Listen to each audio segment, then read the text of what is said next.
प्यारे साथियों, आप सभी का स्वागत करता हूं अपने YouTube परिवार MRS स्टडी में।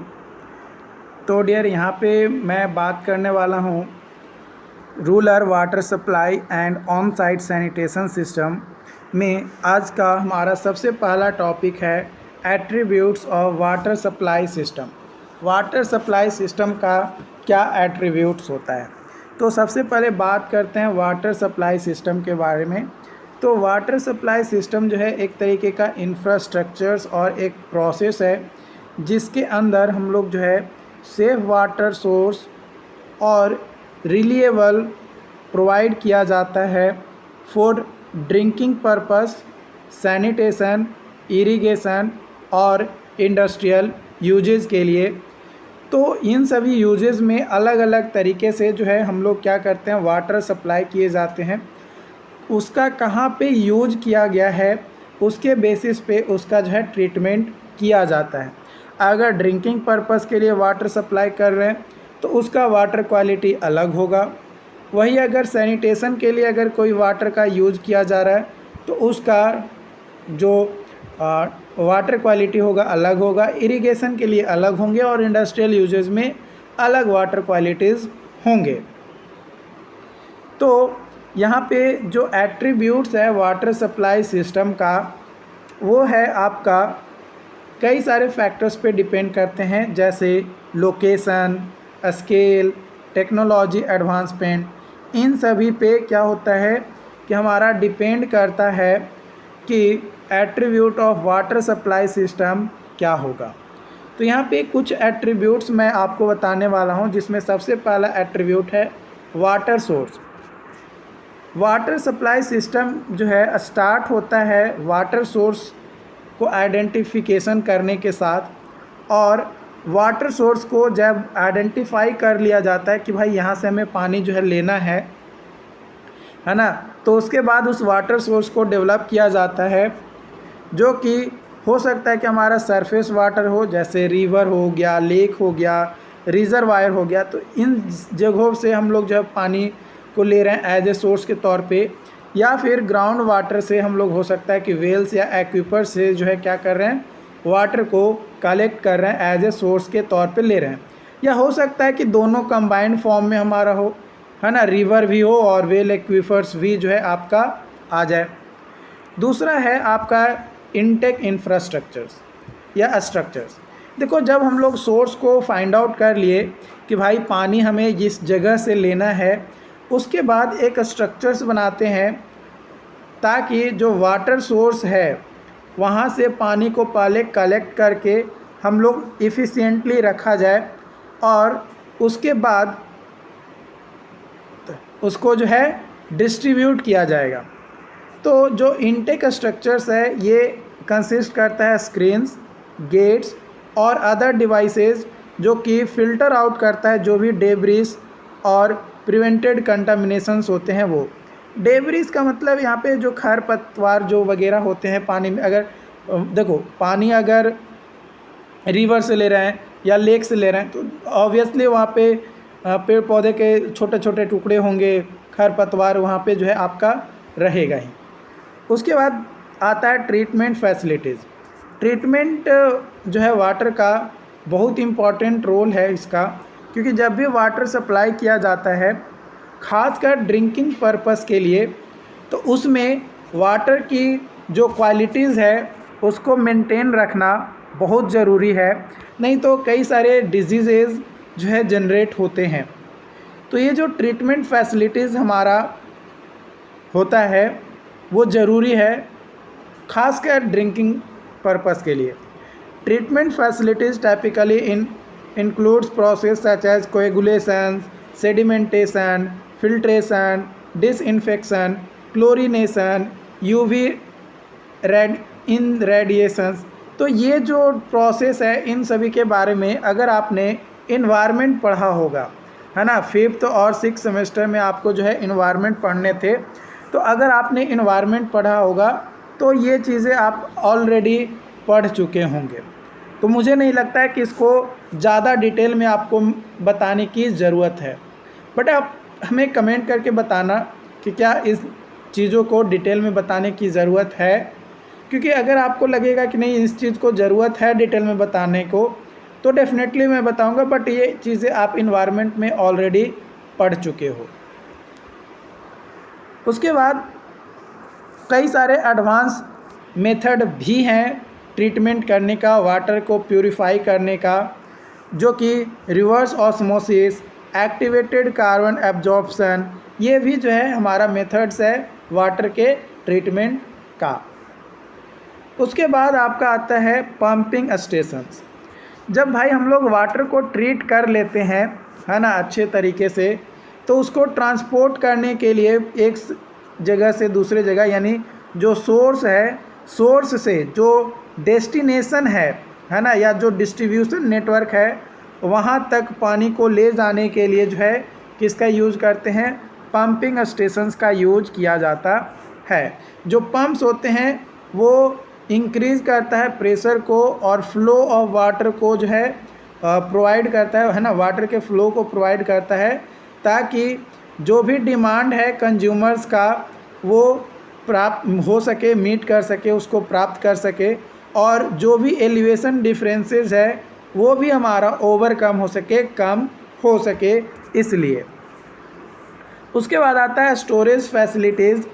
कई बार क्या होता है कि वाटर हम लोग जो है डिस्ट्रीब्यूशन सिस्टम की मदद से कंज्यूमर के पास पानी तो सप्लाई कर रहे हैं, लेकिन जब प्यूरिफाई कर लिए तो उसको कुछ टाइम तक हम लोगों को स्टोर करना पड़ता है, सच एज रिजर्वायर और वाटर टावर्स बनाकर, ताकि जो भी कंज्यूमर है ना, जो भी कंज्यूमर है उनको दिन भर पानी चाहिए, लेकिन दिन भर पानी तो चाहिए, लेकिन वहाँ पे आपको ध्यान रखना रहता है कि कुछ वैसे पीक आवर होते हैं जिस टाइम में पानी की ज़रूरत ज़्यादा होता है, और कुछ आवर ऐसे होते हैं जहाँ पे पानी की ज़रूरत तो है but 1 litre 2 litre 3-4 litre 5 litre मतलब मिनिमम भी है, तो आपका जो है काम हो जाएगा, काम चल जाएगा।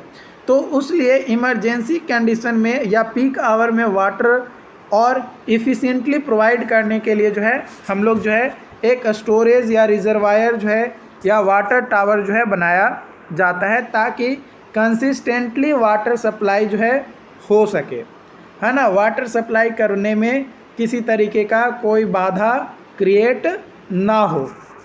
दे provide reserve capacity to meet peak demand period, जो पीक डिमांड पीरियड है उस टाइम में, and ensure constant flow throughout the system, जो भी सिस्टम के थ्रू है पूरा सप्लाई हो सके। जैसे देखो ना, आप घर में ही हो तो आपको जो है सुबह 6 से 9 के बीच में पानी की ज़रूरत ज़्यादा है या ज़्यादा होता है।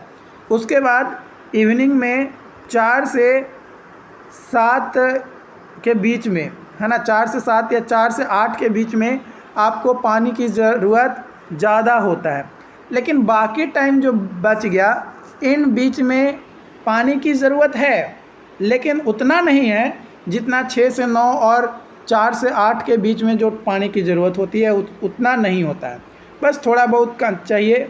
तो उसी को कंसिस्टेंटली वाटर सप्लाई हो सके, क्योंकि भाई अब स्टोरेज नहीं किया हुआ रहेगा पानी, तो पहले ट्रीट करेगा फिर आएगा पानी और उसके बाद काम चलेगा, तो ऐसा तो नहीं हो पाएगा, फिर तो लोचा हो जाएगा। तो वो चीज़ जो है आपको यहाँ पे समझना है कि पानी को कंसिस्टेंटली प्रोवाइड करते रहने के लिए पीक आवर पीरियड में भी हम लोग जो है क्या बनाते हैं, स्टोरेज फैसिलिटीज़ बनाते हैं, यानी रिजर्वायर बनाते हैं या फिर वाटर टावर्स बनाते हैं। उसके बाद आता है डिस्ट्रीब्यूशन नेटवर्क। डिस्ट्रीब्यूशन नेटवर्क जो है कंसिस्ट करता है pipe, valves, fitting that transport water from storage facilities, यानी जो रिजर्वायर था वहाँ से जो है पानी कहाँ लेकर जाया जाता है, कंज्यूमर तक, है ना, कंज्यूमर के जो घर हैं वहाँ तक जो है पानी प्रोवाइड किया जाता है। देखो पहले क्या हुआ, ट्रीटमेंट प्लांट से कहाँ आया, डिस्ट्रीब्यूशन सिस्टम में। डिस्ट्रीब्यूशन सिस्टम में आ तो गया, लेकिन वो स्टोरेज किया गया पानी को जब स्टोर किया गया यानी रिजर्वायर बनाया गया, उसके बाद डिस्ट्रीब्यूशन सिस्टम की मदद से फिर क्या किया गया, पानी को कंज्यूमर के घर तक पहुंचाया गया। The network is design to maintain adequate pressure, minimise loss due to leakage and provide access to water for residential, commercial and industrial purposes. तो ये जो है आपका क्या है, एक प्रॉपर तरीके से देखो, अब पानी प्रोवाइड कर रहे हैं पाइप के थ्रू, अब वहाँ पे नट लगाए हैं, है ना, या नल लगाए हैं, तो ऑब्वियसली पानी का मिसयूज होगा या लॉसेस होगी। तो उस लॉसेस को कम करने के लिए हम लोग जो है जो नेटवर्क डिज़ाइन करते हैं, डिस्ट्रीब्यूशन सिस्टम या डिस्ट्रीब्यूशन नेटवर्क जो डिज़ाइन करते हैं, वो इफ़िशिएंट और बेटर तरीके से डिज़ाइन करते हैं ताकि हमारा मिनिमम लॉसेस जो है हो सके पानी का। और जहाँ जहाँ ज़रूरत है, इंडस्ट्रियल यूज है तो इंडस्ट्रियल यूज में, कॉमर्शियल यूज है तो कॉमर्शियल में, रेसिडेंशियल यूज है तो रेसिडेंशियल में पानी का बेटर सप्लाई हो सके। उसके बाद आपका आता है वाटर मीटर। वाटर मीटर जो है ये इंस्टॉल किया जाता है कंज्यूमर के पास, ताकि ये मेजर किया जा सके कि कितना वाटर का यूजेज हुआ और उसका कितना बिल आया, है ना। ऑब्वियसली पानी फ्री में तो नहीं मिलेगा सभी को, तो उसके लिए बिलिंग के लिए कि भाई आपका जो है इतना पानी यूज किया है तो इतना रुपया आपको जो है देना पड़ेगा। They help monitor consumer consumption pattern, detect leaks and promote efficient water management. और इससे क्या होता है कि कितना कंज्यूमर वाटर को कंज्यूम किया, है ना, जितना हमने सप्लाई किया उसमें से कितना पानी जो है कंज्यूमर के पास गया और कितना पानी का लॉसेस हो गया, इन सभी को चेकआउट करने के लिए जो है वाटर मीटर का होना ज़रूरी है। ओके, उसके बाद आता है monitoring and controlling system. Advance water supply system में incorporate monitoring and control system to optimise operations, detect leaks, monitor water quality and ensure efficient management of system, है ना। मॉनिटर करना और कंट्रोल करना कि कहाँ कहाँ पानी जो है हम लोग सप्लाई कर रहे हैं, कहाँ पे लीकेज हो रहा है, कहाँ पे लीकेज नहीं हो रहा है, उसको प्रॉपर मैनेजमेंट के लिए वाटर का जो क्वालिटीज़ प्रोवाइड किया जा रहा है ट्रीटमेंट के बाद, वो वही क्वालिटीज़ सभी के घरों में जा रहा है या नहीं जा रहा है, इसको मॉनिटर और कंट्रोल करना।